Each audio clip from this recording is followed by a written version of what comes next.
শুধুমাত্র এই দোয়াটি একবার পড়েন, আল্লাহ তাআলা আপনার 90 বছরের গুনাহ মাফ করে দেবেন ইনশাআল্লাহ। আপনার 90 বছরের গুনাহ মাফ হয়ে যাবে শুধুমাত্র এই দোয়াটি যদি একবার পড়তে পারেন। আপনার ভাগ্য খুলে যাবে, রিজিকে বরকত আসবে, মনের ন্যাক আশা পূরণ হবে, আল্লাহ আপনার সব দোয়া কবুল করে দিবেন। সুবহানাল্লাহি ওয়া বিহামদি।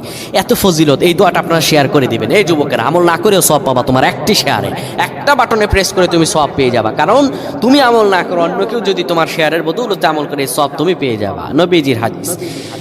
আমার ভাইয়েরা, আল্লাহর কাছে দোয়া করা, আল্লাহর কাছে দোয়া চাওয়া, এটি হলো মুমিনদের কাজ। আমার আল্লাহ বান্দাকে বলেন, বান্দারে উদউনি আস্তাজিব লাকুম, আমার কাছে চাও, আমার কাছে চাইলে আমি আল্লাহ তোমাকে দিয়ে দিব।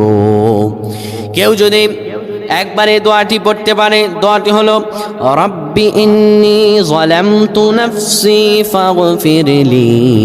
কেউ যদি এই দোয়াটা একবার পড়তে পারে, আমার আল্লাহ তাআলা তার 90 বছরের গুনাহগুলো মাফ করবেন।